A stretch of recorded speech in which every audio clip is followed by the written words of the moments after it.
Good afternoon. I now call to order the meeting of the Directors of the Atlantic Yards Community Development Corporation for Tuesday, March 27, 2018. I'd like to note this meeting is being webcast. The directors have received all the relevant materials in advance of the meeting and are free to ask questions at any time. We welcome public comment on the items on the following agenda. After each item is presented and any comments are received from the directors, we will allow members of the public to provide comments. All comments should be limited to 2 minutes, should only address the item that is under consideration. You will note that the final item on our agenda today is titled Public Comments. At that time, we will have an opportunity for members of the public to provide comments on non-agenda related matters. Please keep in mind it is our intention to try and conclude today's meeting by 5, which is our allotted time. I'd like to ask the directors whether anyone has any potential conflict of interest with respect to any of the items on the agenda. Okay, hearing none. Our first order of business is the approval of the minutes of the directors' meeting of January 17th, 2018.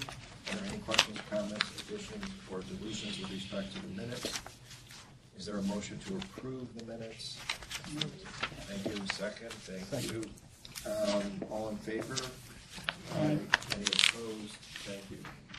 Toby, you started your presentation. Do you want to pick it back up? I don't think we really got through all of it. Sure, I can answer Director McCaw's question and then maybe move back to the budget presentation after that. Okay. So what came out of the meeting with the neighborhood support team and also with the various city agencies that were represented was kind of like an added commitment to ensuring that when there are requests from the community for specific agencies to be present, myself, local elected officials, and the mayor's office will work, give a collective effort to make sure that those agencies are present.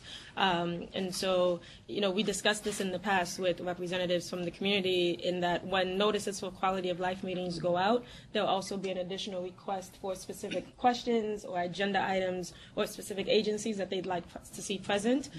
So, for example, the next meeting scheduled for May 8th. So if I get an email between, now and a reasonable period of time to make sure that there's a representative present that says, I would like, a representative from the Department of Transportation present to discuss, I don't know, restriping to pink instead of white. I'm just using an extreme example. What I do is myself and, working in collaboration with my colleagues from the mayor's office will reach out to the Department of Transportation and say, hey, we've received X, request from an Atlantic Yards resident or community member, is possible, please provide us with a representative for the May 8th meeting or an answer to their question so that we're prepared and involved. Should that happen, we're hopeful that we can make sure that the community is comfortable and we're being responsive to their needs. Another, which currently also happens, is should there be issues that are brought up at the meeting, then myself, I'll take the lead and with my colleague Drew Gabriel, we'll follow up with the relevant city agencies to make sure that, be it in the notes, be it directly with the person that brought up the concern, or at the next quality of life meeting, there's a response to their question. So I don't imagine that the NST meetings will take on a new life for the quality of life meeting, but instead they'll kind of reinvigorate some of the activities and energy that we've kind of put into making sure that whatever the questions are, whatever the issues are, the complaints, that we're being responsive to them, and that the community recognizes the kind of like complicated and detailed level of interagency coordination that does happen as relates to project oversight. Just so I can follow up on that. So are these 5 items, are these the items in their totality, or there is other issues brought up that are maybe outliers or just not as... So the quality of life meeting notes that I sent to the directors and that are posted online kind of give more detailed items. I don't think, just quickly scanning through these 5 items and quickly scanning through my notes, I don't think there's anything that might... And are these in the order of time allotted to discuss them? No, this is just to give for the purposes of our meeting here, just to give you guys an idea of what was discussed I'm happy to go more in depth if there are specific questions related to the notes or if there are specific concerns that have been brought to your attention. I'm happy to talk more about that. But again, just taking a quick look through the notes. Some of the items might not be on the slide because either they were previously discussed in other aspects of this president's report, be it from the developers, representative, and discussing construction matters. So, certain things just aren't being restated, like, the status update on Site 5, there is none, things like that aren't here. I think this slide is just to provide us with the opportunity to be able to note that these meetings occurred and to give more 30,000 foot level detail of what these notes that were sent to you represent. Right, but I guess. Excuse me a minute, directors and Mr. Chair, just wanted to let everyone know that the webcast is being recorded and it will be uploaded to our website. It's not being live right now due to we just weren't able to get all the timing to get the feed available. So it's being recorded, and then the meeting will be uploaded to our website as prescribed by law. Okay? Sorry.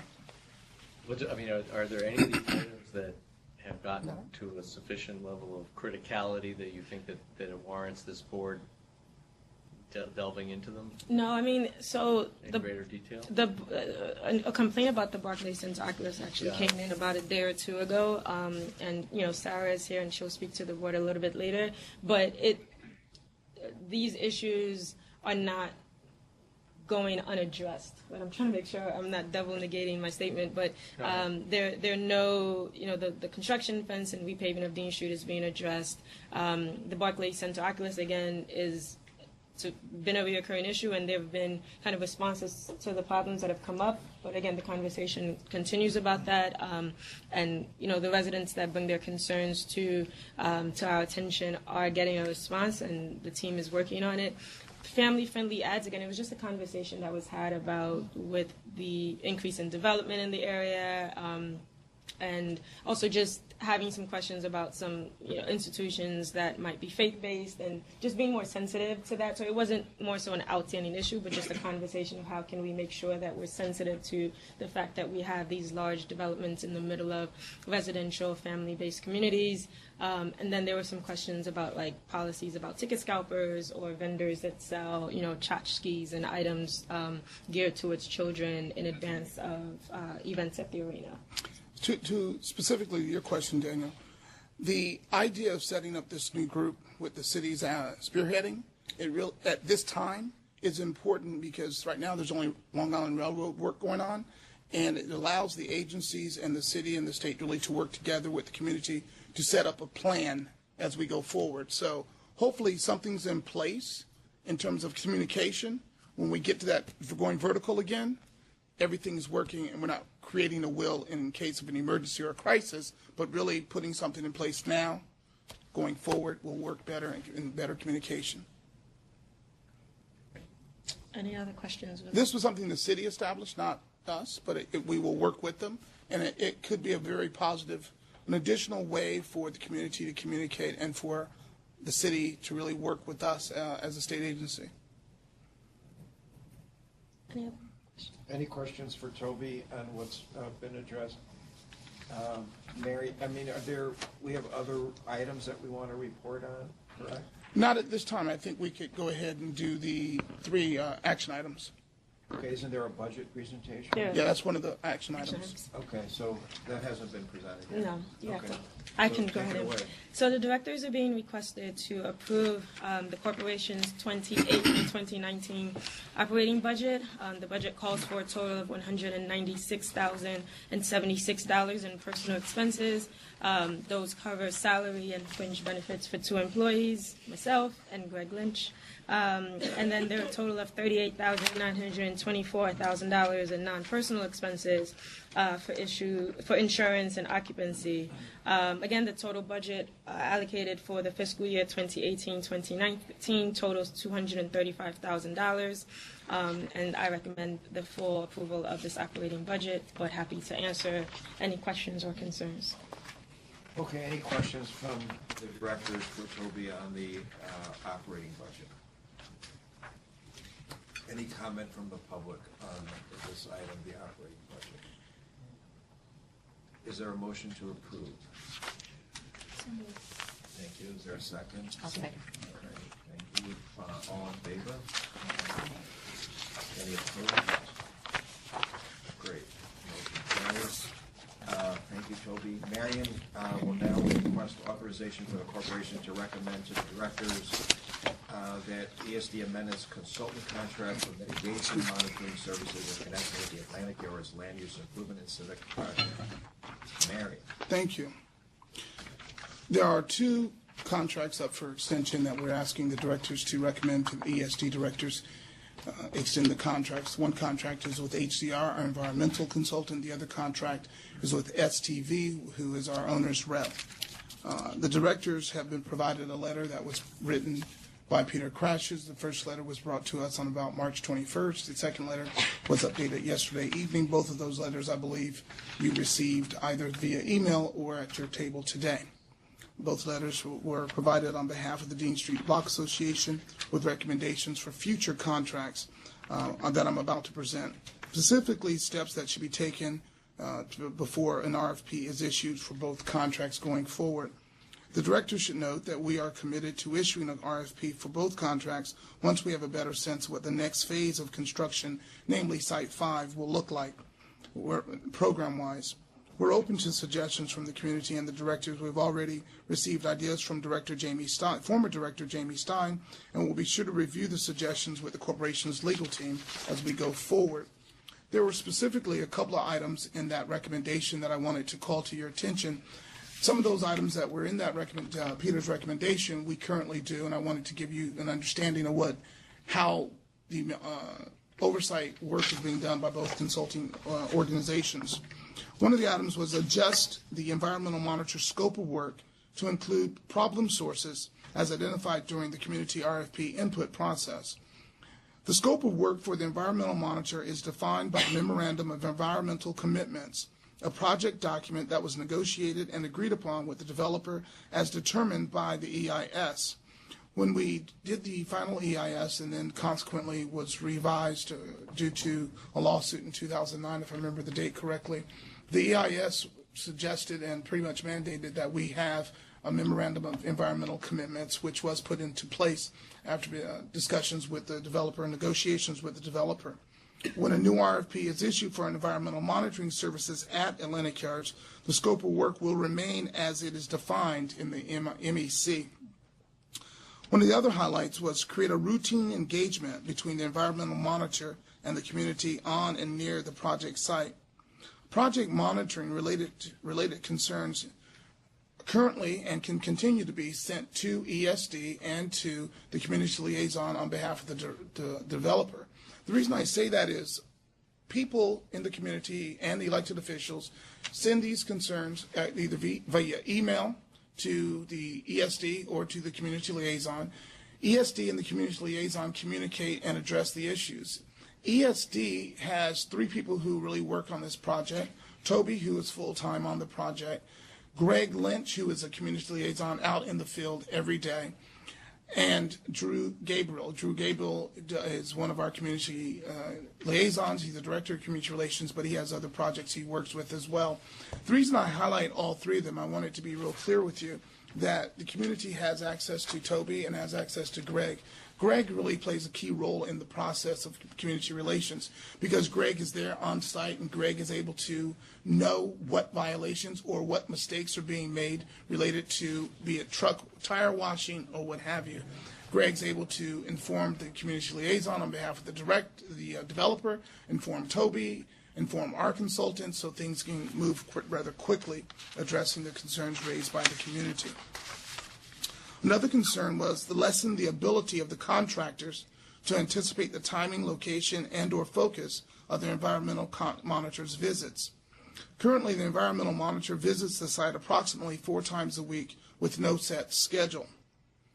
Another point, ensure site access is provided at the time it is requested and improve reporting.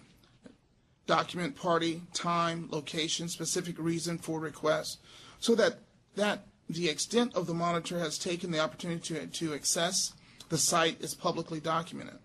Currently, the environmental monitor's site visits are documented in the weekly reports provided to ESD. These reports are also compiled as an appendix to the environmental monitor's quarterly reports, which are made available to the AYCDC directors. The quarterly report executive summary is approximately 40 to 50 pages.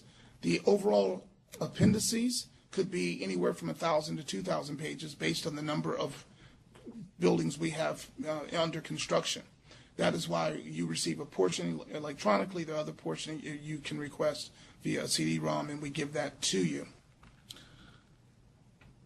Improved timely response and any documentation of the duration of time from the problem being identified to it being resolved. The environmental monitor works in coordination with ESD staff and the developers on-site environmental monitor to report, document, and offer recommendations on reducing incidents of non-compliance. So really how that works, our monitor and the developer monitor, they communicate. Be it, and the reason that's very important is when our monitor sees something and we don't see a change in action or behavior, they communicate and make sure they're seeing the same thing and make sure they're understanding what the MEC is saying and the interpretation is identical. The interpretation belongs to ESD. And so our monitor is able to speak to their monitor, and if there are consultant problems, it becomes a staff problem, and then we can address that in their weekly phone calls with staff, and all staff are on there. So we believe that the consultants and the staffs are working in tandem to make sure that the concerns of the community, but most importantly, that the MEC is being followed and being monitored accurately, and making sure that if there are situations of noncompliance, they're being addressed quickly so to minimize those problems. I just wanted to address that as we go into the contract. I'm going to present the contract to you so that we can have that larger conversation. Can I ask a question just so that Can you just give me an example, a small one, just an illustration as to how this structure has worked in diffusing tension and achieving consensus on any element of the project? I just want to see how the rhythm, how it kicks in, how it responds. So, example. So a person will claim there is a problem based on, be it rodents, be it noise. But give me a real example of how it was resolved. So let me have Toby do that, because she works with that day to day and I don't. All right. Sure. I mean, we can follow through with the rodent concern, because that's something that has come up recently at quality of life meetings. Definitely was a source of conversation during our meeting with the local city agencies and the mayor's office. There have been community concerns about, like site management at the B15 site specifically, which is the site that will host a school once construction is able to move ahead after the site access agreement is resolved. And so there were some concerns that were brought up about rodent site management. Each development site at the project has a rodent control program that it's supposed to put in place, but because there was no active construction at the site and the concerns and complaints were coming in, the developer actually has the maintenance team and management team for the building across the street, B3, responsible for ensuring site maintenance. There's been baiting that's been done there. There was actually a new fence that was erected around the B15 site to kind of improve conditions around there. The site has been cleaned up. There were some pictures that were brought to the last quality of life meeting, and since then the site has been cleaned up. And again, some of those violations or some of those concerns were brought to our attention at the quality of life meeting. Some were, emailed in, some were called into 311, and then those concerns were brought to myself and followed across to the developer. Our environmental monitor makes sure that the rodent control program is being kept up with, makes sure that things at the site such as adequate trash upkeep, not leaving food product or waste product around is being done, and that reporting again is being done regularly. I'll give you an example. Greg Lynch, when he does his regular site walkthroughs, can report back to me, like he was the first one to tell me when the baiting signs were put up on the B15 fence. And so there are a number of different ways in which there are eyes and ears on the ground for the project, and there's responsiveness to the community's concerns. I understand that the rodent problem will be an ongoing problem just because we live in New York City and there are more rodents than humans in our beloved city. But again, there's a specific process in place now with the developer ensuring that there's a team that's responsible for maintenance around that site. Should there be any complaints or violations that come in that are brought to my attention or to the developer's attention, there is a system that we've established to make sure that we're responsive to it. Definitely respectful of our neighbors and making sure that we minimize the disruption to the community. And specifically, how this all comes to play with staffing and bring the concerns to the forefront if they're not moving quickly enough. There's a weekly call with the consultants and with staff, ESD as well as developer. So there is a way to resolve this quickly because there's a weekly call going down a checklist. Was this done? Was this done? And so, to that point. Thank you. Directors are asked to vote on a recommendation that ESD directors amend the contract with HDR to continue to provide mitigation monitoring services for the Atlantic Heritage Project. HDR has served as the corporation's environmental monitor since 2007. The firm monitors compliance and mitigation measures set forth in the final EIS and the Memorandum of Environmental Commitments. The amendment extends the contract for 1 year with an option for 1 year. The maximum contract cost is $500,000 per year paid by an Impress account funded by the developers. As we have said to you when we brought this before, the main reason we're asking for an extension is Site 5 is not able to, we do not know what Site 5 will look like. And right now it's best that we finish where we are. And since nothing's going vertical right now, it's best that we continue with the monitor where we are and keep going forward. Okay, are there any questions? Are you done with this Yes. motion on this item? Are there any additional questions from the directors on this item? I apologize, I need to remind me of our discussion last year when it came up and there was a reason that was put forth not to do the second year option and instead have it be brought back now. Is there any reason not to just keep that kind of process in place? The reason for was we asked for 1 year with 1 year. The board decided to give us 1 year and ask us to come back. The reason we did it, you asked to do that, was until construction begins, it was not wise to just go into an RFP. So to answer your question, where we are right now with what we're in communication with the developer, if the developer goes vertical or starts to go vertical early 2019, and then Site 5 comes into play down the line, it would be wise for us to go into, have that 1 year with the 1 year option to be able to get into an RFP process. If we do a 1 year term right now, and we are at the same place we are in 6 months, because it will take us 90 days on the low end to do an RFP, get it, response, and everything. We will literally have to make a decision by January, if not sooner, and we may not know if they're going to be going vertical at that time. So it's one of these things where the window we have is really 6 months to make a decision, and at the 6 month mark, I'd end up coming to you again in September, October, letting you know this is where they are, we're not sure, and that's why, asking for a 1 year and 1 year extension. And that's what we envisioned, and Marion has been giving these updates to you since like the October meeting, the January meeting, just saying, you know, we've come to you before with this request. We wanted to keep you updated on where we are. We're definitely open again we're committed to reissuing the RFP, as Marion has stated. It's just this is where we are, and there's no opportunity yet for this conversation to happen, hence the request that Marion is making. So you want the second year option as for sort of flexibility given the Yes. the fluctuating Right, times. but the board will still be kept updated as we've been doing of the status, should there be any changes. So if we choose to exercise the option, you grant us 1 year and a 1 year option, we would still have to come to let you know we are exercising that 1 year option. We'd also have to let the ESD directors know we're exercising the 1 year option. Okay. I just have a question in light of the letter that was read into the record. And I just want to see if we can get your response or just even affirm that this motion is consistent with, at least, and I'll read it, the first sentence in the goals section as part of the correspondence, because I think that fundamentally is where I would like us to be.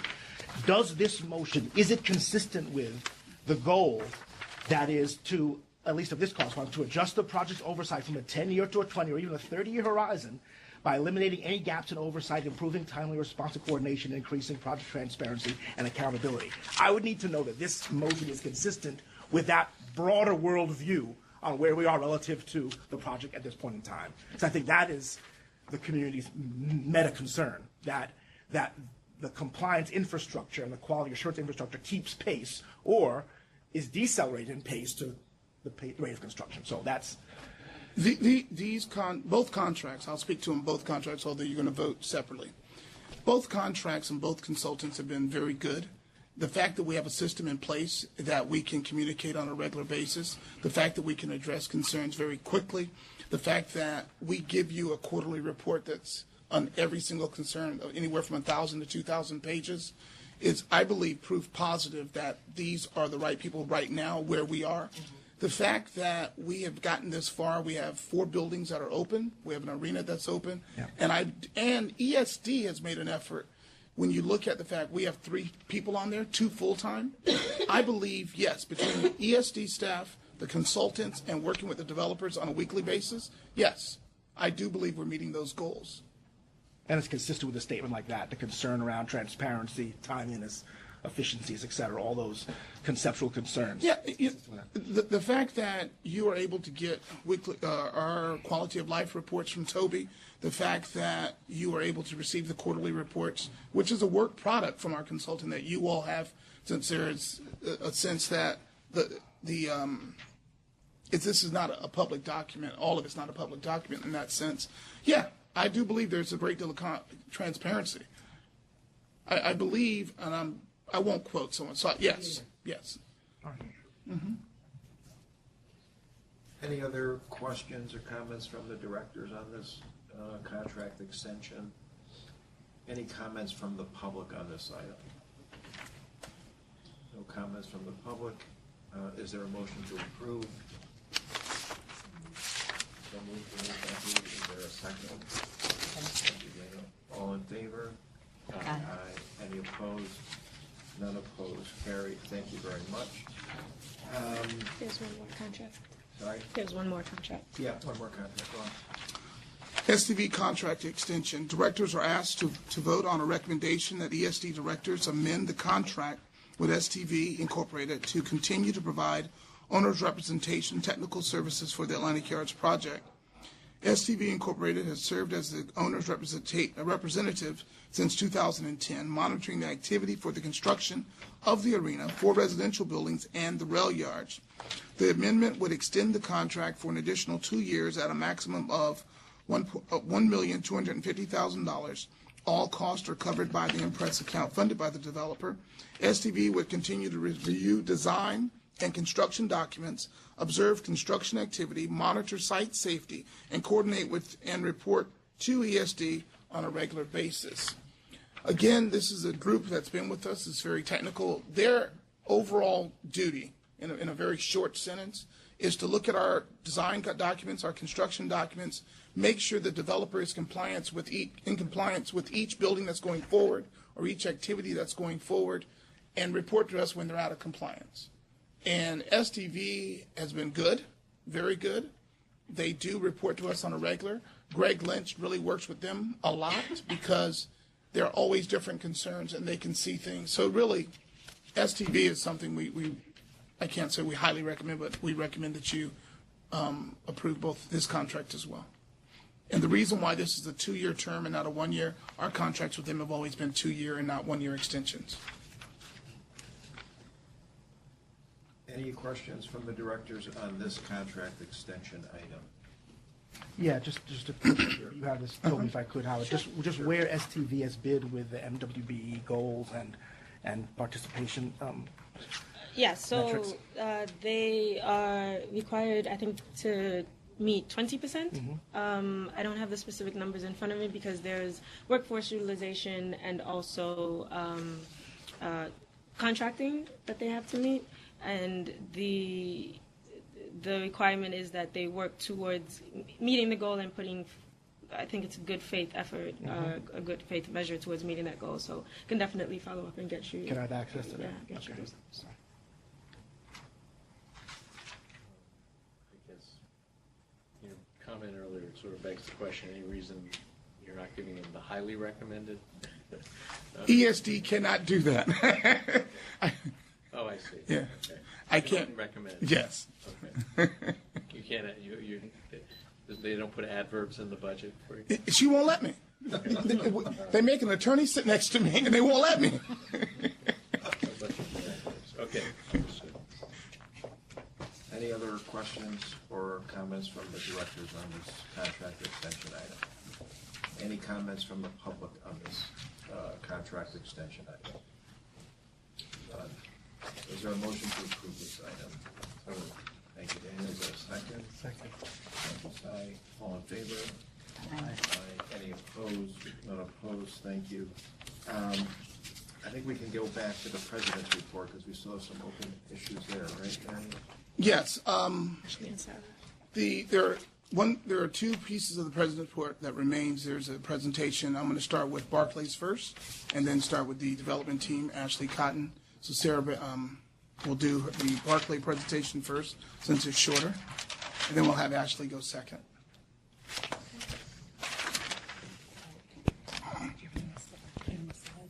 No, we're done. Thanks. Hello, everybody. I am Sarah Berlenbach, representing Flint Sports and Entertainment, which operates Barclay Center. A couple of quick updates. One is that both the basketball season and the hockey season are coming to a close, which will be a great relief to all of the residents around Barclay Center. And the fans of those teams, by the way. I didn't know there were that many.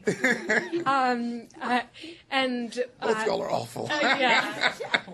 And a newer development, something we've been talking about, our quality of life meetings, is making events that are not ticketed to the general public, putting those on a calendar that is distributed by the Barclay Center team on a monthly basis. So we've implemented that, and we will be doing that going forward, and I think that will become especially of interest, and it's come up in higher frequency when there's graduation season upon us. So that's going to start April, especially I was just looking at the calendar, there's a bunch of graduations in May, so now, unlike last year, there will be, we will provide the times, the graduations, and granted it is not a small private event, we will be giving an estimate of the number of attendees. So that is based on the feedback that we got. Another piece is that continues to come up, unfortunately, is the Oculus. Our team is... So the Oculus, for anybody who does not know, is lit up around Barclay Center and there are hours that it is under the community benefits agreement must be turned off. Those hours are 11:59 p.m. to 6 a.m. And unfortunately, on occasion, as technology tends to, it malfunctions, and it has. So we started by putting a couple of steps into place, and unfortunately last night we were made aware that these steps were not enough. So the original steps that we took were, one, to make sure that there is someone physically as a part of the security team going around every evening to make sure that the Oculus is off, that a flip is switched. So that was the first step. The second step was setting up a 24/7 number, because there are people on staff 24/7 to be able to handle this as it comes in the middle of the night, if it comes in at 3 a.m., 4 a.m. So what we have learned is on the first case, you can flip the switch and make sure the switch is off, and that does not necessarily guarantee that there's not going to be a malfunction that causes it to come back on in the middle of the night. And then the second piece is that while managers were informed of the process for calling the AV team, who can, wherever they are at any time, can remote into this computer program, shut down the Oculus, it had not made its way to all of the staff. That is obviously our mistake. So what we are doing now, as of today, is our team at Barclay Center, the operations team, is meeting. They're doing an audit of exactly what has gone wrong and what we can come together for the solution. The first solution is that we are ordering a brand new computer system to handle this. Although in the first year, I think things were a little bit rocky, and I was not there at this time, but then there was a period of about 4 years where this never really came up.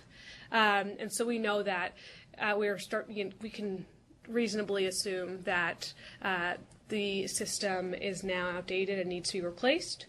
An expedited order has been put in today to replace this computer system. I hope that by the next quality of life meeting, I will have an estimated time of arrival and setup.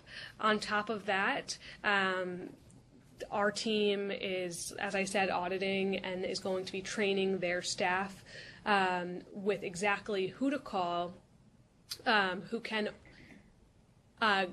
remote into this computer system at any time of the night. Our assistant general manager, who could not make it today but will accompany me to the quality of life meeting, he is much more intimately familiar with the operational side of this, but he is one of many on the engineering side who can remote in, and he has made himself available and is listing his own phone number for all of the security staff that is there 24/7. So as soon as someone makes a phone call, it's going to be clear that they can call him directly, the assistant general manager, Louis Gibbons. So he'll join me. I called him earlier today. We spoke about this, and he shares my sentiment and the sentiment of the community that this is frustrating and has come up time and time again, and we can understand the outrage. So we called the affected individual per her request, didn't get a hold of her, left a message, and are waiting to hear back. But Louis just wanted to make sure to send the apology, and he's just a little bit more, he understands the mechanics a bit better. But this is our solution going forward. I think it will crystallize a bit more after today's meetings, but I know that Louis is now making himself available, and there's a new security system being ordered and expedited. Other than that, there are no major issues that I am aware of or anything else that's going on at Barclay Center that I have to report, but happy to take any questions. Can I just ask, when the Oculus comes on inadvertently, is it the natural programming or it's glitchy and it's creating just visual dissonance? I have not seen it when it has been glitchy. I've seen it just in full form, but I have not seen it in every occurrence, so... So it's advertising upcoming shows? Yeah. Say what was on the screen earlier that night. All right. Thank you. Thank you.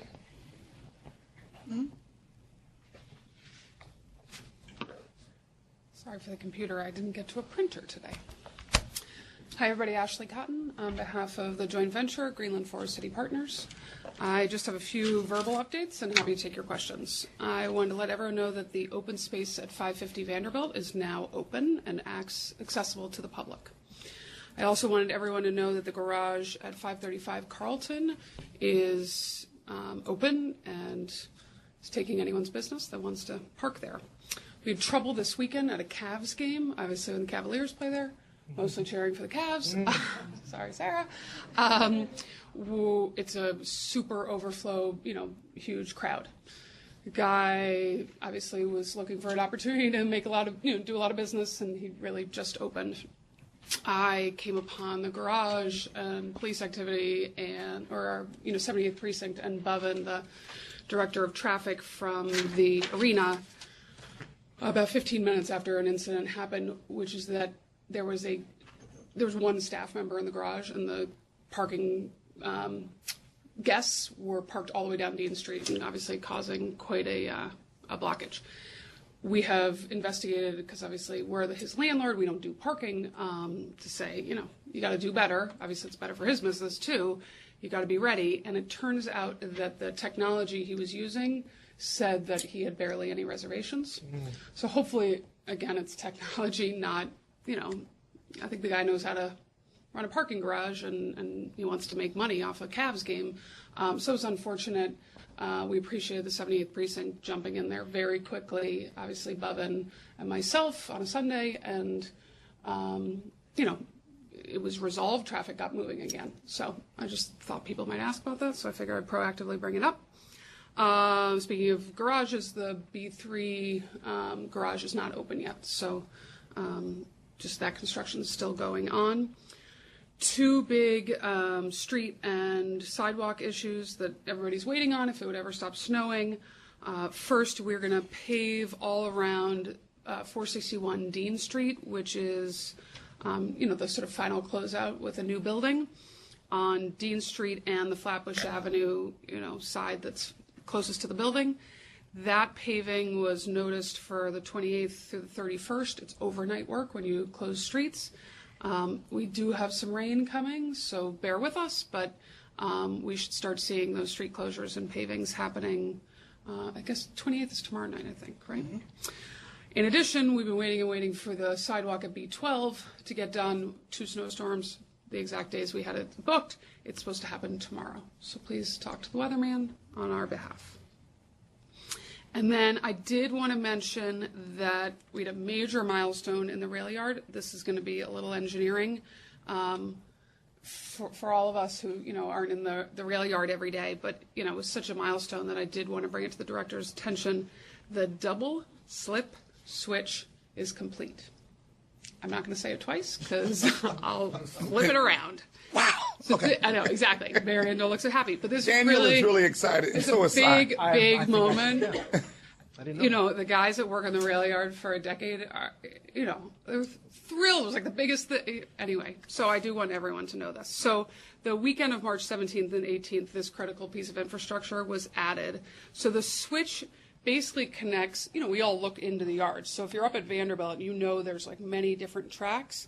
And then obviously we've created the West Portal track that will go under Atlantic Avenue to Atlantic Terminal. This basically creates the connection where trains can get from one to the next. Tom would be really disappointed I said it that way, but I think for today's purposes, I'll leave it at that.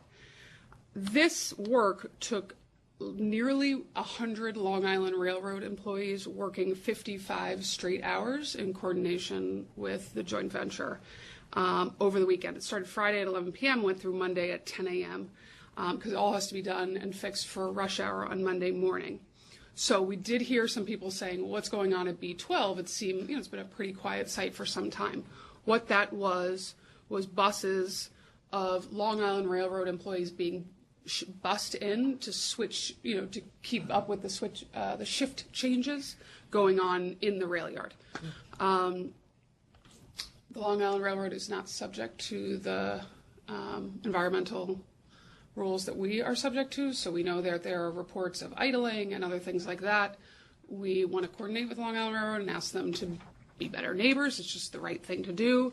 And so I did want to say that the next time we think it will not be at that level, but there'll be activity like that with Long Island Railroad, trucks, employees, et cetera, not ours that are obviously subject to MEC. Will be the weekend we open the West Portal. So the last thing that needs to happen to actually have trains go underneath into Atlantic Terminal is additional lights. The signaling is the word I'm looking for, and additional track work.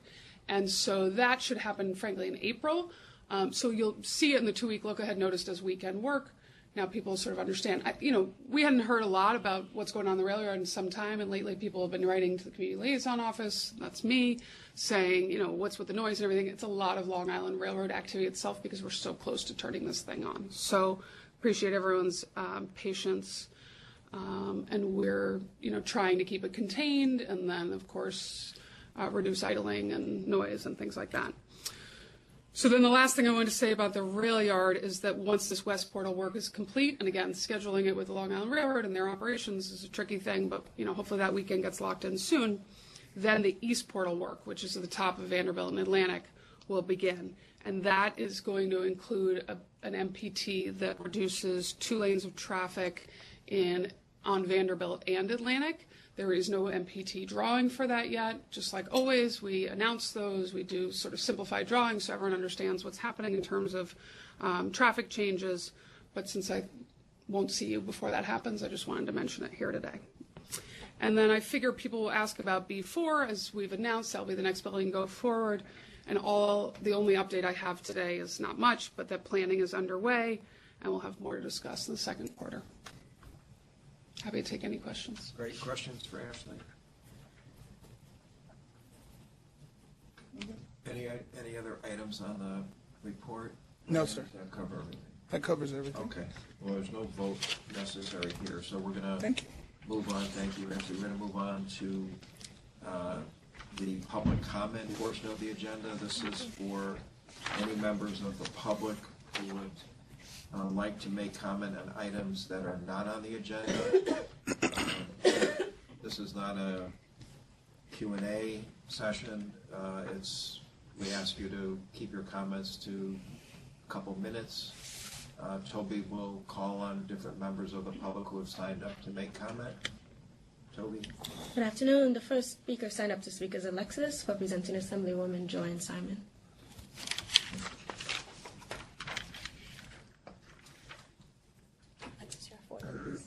Okay.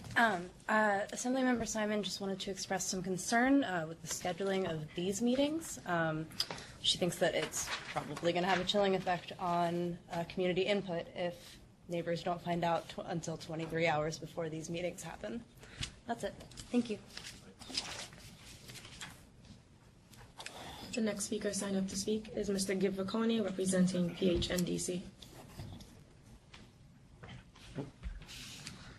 I thought I would speak from over there, but since Alexis came up here, I thought I would come up here instead. I'm Trendsetter. She's a trendsetter. I'm Gib Vacconi from the Prospect Heights Neighborhood Development Council. Just a few comments. The first is I'd like to thank all of the directors, as well as Mr. Phillips and Ms. Jalasimi, for your service here on this board. I want you to know from the perspective of our community, we really appreciate the time and effort that you're putting in for oversight on this project, and again, want to thank you. I'm happy to see, and I know that many residents in the neighborhood are happy to see, that the MPTs from Dean Street were pulled back. Very hopeful that the work to repave Dean Street and fix the sidewalk will be done shortly, and so the Jersey barriers can also be retracted and the full use of the street will be restored. I wanted to highlight a couple of not concerns, but things I hope the board will be aware of in the months going forward. The project, the anniversary of the project effective date is, I believe, May 12th, and that is a date by which the developers need to advise ESD if they have any lots that they will not plan to be building on for 12 months in the future, and those lots are supposed to be then made available for interim open space. There are a number of lots in the project right now that potentially would fall into that category, including B12, B13, and B14. So it's I think in the public interest that development proceed and the public commitments regarding affordable housing especially are completed on a timely basis. But if they are not, the provisions of the project documents regarding temporary open space need to be observed. I'm going to express a little bit of concern given the ambitious goal of trying to finish the remaining affordable housing units by 2025 as mandated. It does seem like to complete 11 buildings in 7 years, if in fact all of the buildings will have affordable units in them, is an extremely ambitious goal. And it's my hope that the public and the board here will hear more from the developers about how that goal is intended to be accomplished. That's all I have, and I appreciate the opportunity to speak. Thank you. Great, thank you. Thank you, Mr. Vacone. There are no other public speakers. Okay, no other speakers, no other agenda items. Howard, may I just comment to the directors and to you about our scheduling? I know this has been, I know this is an issue of scheduling, and I know we do appreciate all of you taking your time to volunteer your time to be a part of this. And I know some of you are able to get out a little easier than others. We do respect you're all professionals with jobs, so thank you. And we do apologize, but to the public and to all of you know that we do a polling 3 to 4 weeks before a meeting. Our intent is to have a meeting. Obviously, when you're dealing with, there's so many people in their schedules, it's difficult. And so we do apologize that you were notified 24 hours in advance of today's meeting. Our goal is always to have these meetings in Brooklyn, but when we can't because of our polling and the quorum. But we do thank you for your time. And I just wanted to express that to you and to the community what the concern is and what the problem is for us to have meetings. Okay. There's no other agenda items. Is there a motion to adjourn? Thanks, Julian. I don't think we need a second. We're adjourned. Thank you all for coming and participating. I'm going to run across the street.